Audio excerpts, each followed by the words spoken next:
Hello, and welcome to the Chest Journal's Editor Highlights podcast.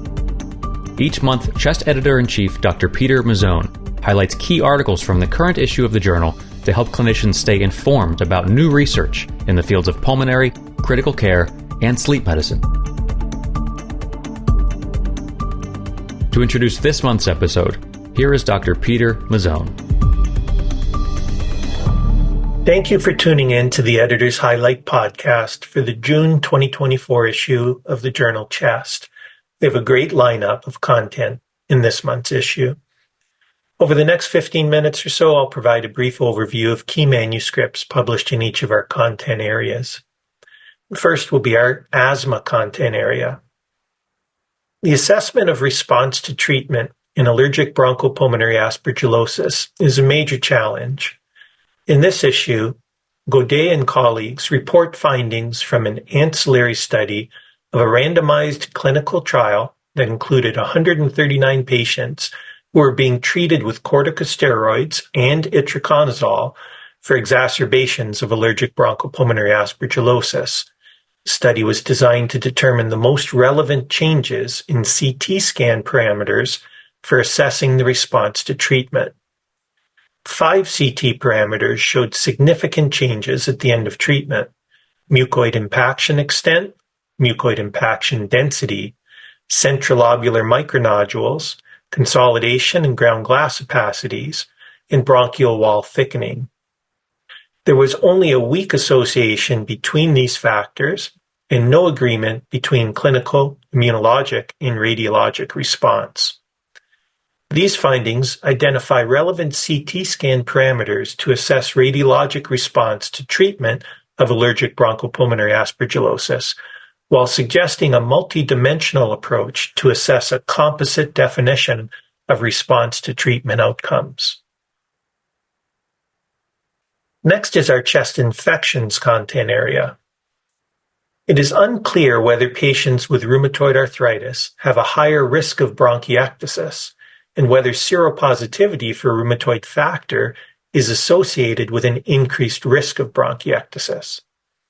In this issue, Choi and colleagues report findings from an evaluation of over 50,000 people with seropositive rheumatoid arthritis and nearly 36,000 with seronegative rheumatoid arthritis, as well as a 1-to-5 cohort matched by age and sex from the Korean National Health Insurance Service database, designed to determine whether rheumatoid arthritis and rheumatoid arthritis seropositivity are associated with the development of bronchiectasis. The cumulative incidence of bronchiectasis in those with rheumatoid arthritis was 7%. People with rheumatoid arthritis had a 2.1-fold higher risk of developing bronchiectasis, 2.3-fold in those who were seropositive, and 1.6-fold in those who were seronegative. These findings identify and quantify the association between rheumatoid arthritis seropositivity, and bronchiectasis. Also in this section is an original research study that investigated the characteristics and prognosis of PJP pneumonia according to underlying disease, a time series analysis of the impact of SARS-CoV-2 vaccine rollout on Hispanic and non-Hispanic admission and mortality trends, and a population study of the burden of pertussis among adolescents and adults with asthma or COPD in the United States. On to our COPD content area. Interstitial lung diseases have been reported as pulmonary manifestations of rheumatoid arthritis. In this issue, Chung and colleagues used the Korean National Health Insurance database to identify over 46,000 patients with rheumatoid arthritis and over 230,000 matched control individuals to determine whether those with rheumatoid arthritis have an increased risk of developing COPD, and whether that risk is influenced by seropositivity for rheumatoid factor. Patients with rheumatoid arthritis had an adjusted hazard ratio of 2.1 for developing COPD, 2.2 in those who were seropositive, and 1.8 in those who were seronegative. Smoking history did not demonstrate significant interactions between rheumatoid arthritis and COPD development. These findings associate rheumatoid arthritis with an increased risk of COPD, which is augmented by seropositivity. Completing this section is a How I Do It review about home non-invasive ventilation in COPD. Next is our critical care content area. The physiologic mechanisms impacting a reduction in intubation rates from reconnection to the ventilator for 1 hour after a successful spontaneous breathing trial are unclear.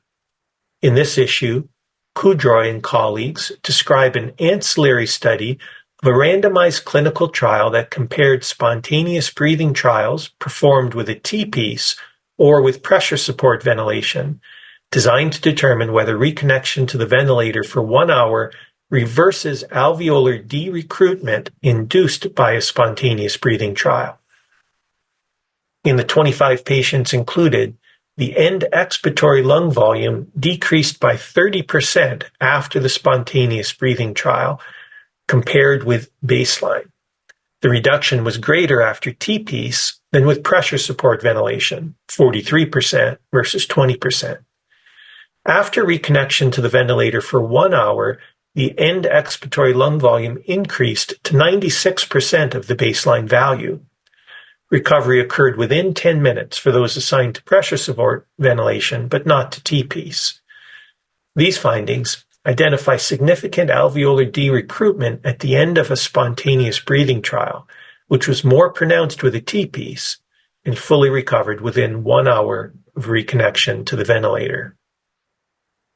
Other original research published in this section includes a post hoc analysis of a randomized trial assessing the association between malnutrition and high-protein treatment on outcomes in critically ill patients, a randomized crossover trial of high versus low PEEP in ARDS patients exhibiting intense inspiratory effort during assisted ventilation, and an assessment of concordance of microbiome profiling of endotracheal tube aspirates with direct lower airway sampling in intubated patients.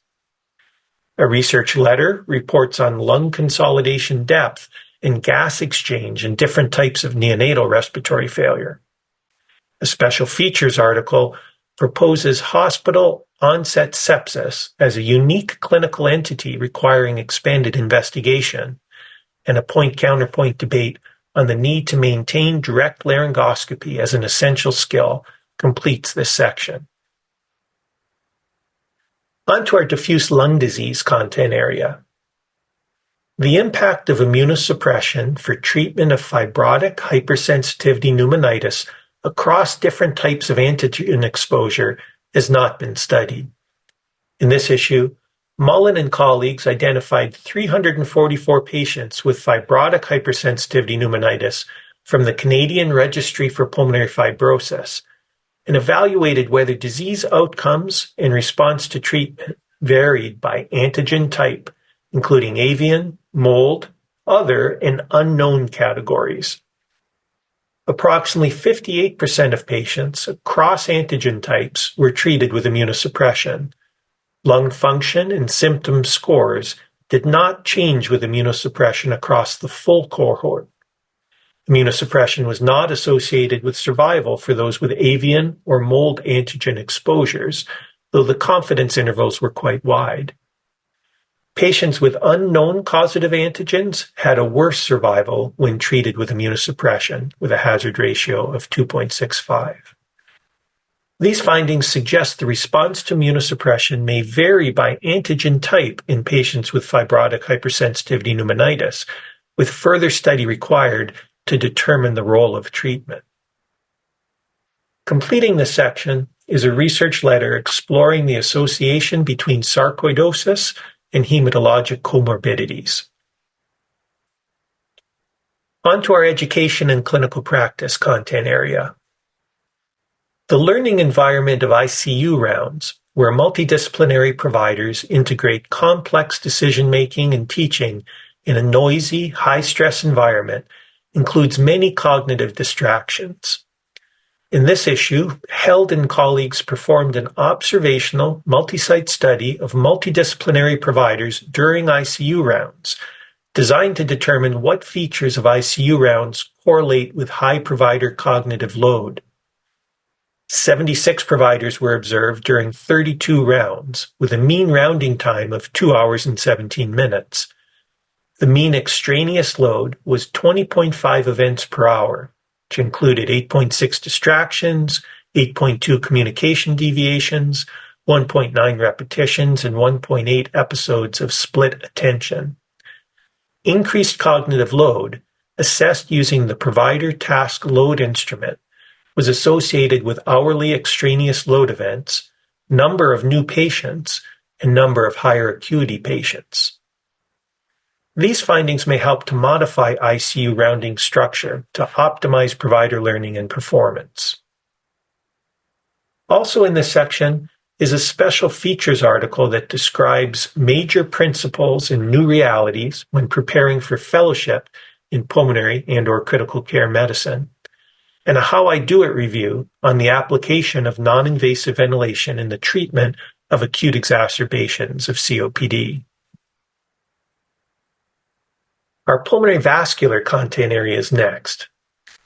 Little is known about health-related quality of life in forms of pulmonary hypertension other than pulmonary arterial hypertension. In this issue, Balasubramanian and colleagues report findings from a cross-sectional study of 691 patients from the Pulmonary Vascular Disease Phenomics Cohort Study, designed to determine if health-related quality of life varies across groups of the World Symposium on Pulmonary Hypertension Classification System. Health-related quality of life was severely depressed across all pH categories. It was found to correlate with functional class and 6-minute walk distance, but not hemodynamics.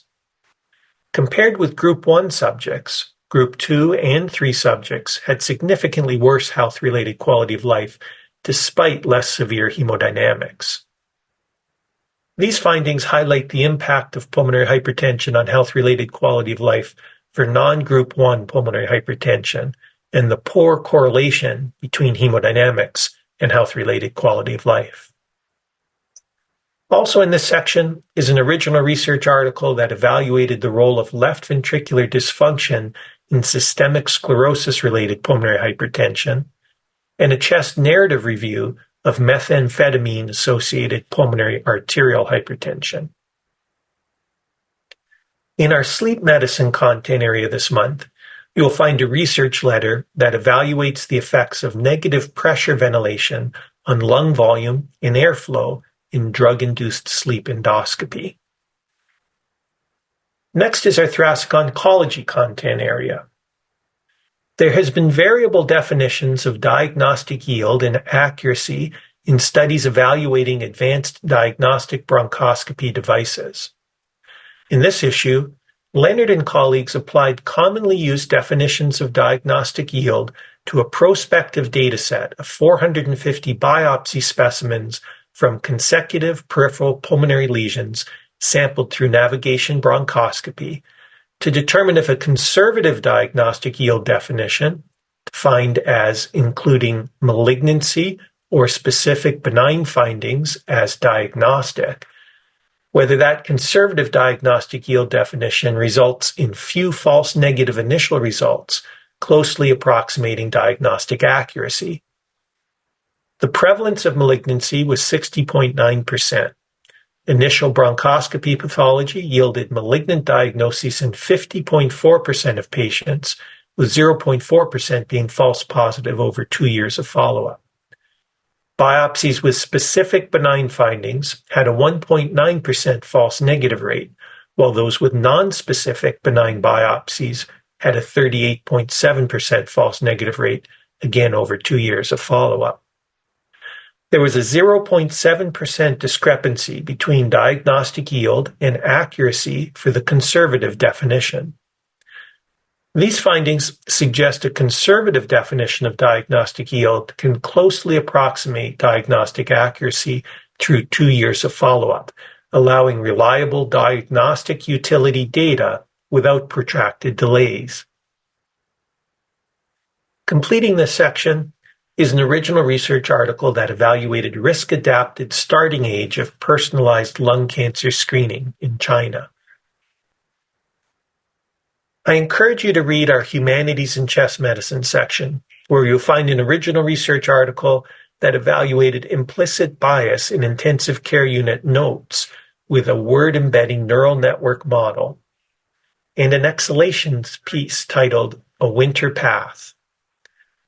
And our commentary series, where you will find an update on the National Cancer Institute's Smoking Cessation at Lung Examination collaboration trials. Finally, please review our case series publications for the month, which provide novel and educational cases to help improve your clinical skills. I hope you enjoy reading all of the content available in this month's issue of Chest. As always, I'm grateful to the authors of this work, the reviewers who volunteered their time to improve the quality of these manuscripts, and to our editorial board for guiding everything that we do. Until next month, I hope you enjoy the June issue. Thanks for listening to the Chest Journal's Editor Highlights podcast. You can find the articles mentioned in this podcast and more on chestjournal.org. And if you're looking for more context and commentary on articles in the current issue, please check out the original Chest Journal podcast, which features in-depth discussions with the authors themselves. We'll be back again with more Editor's Highlights next month.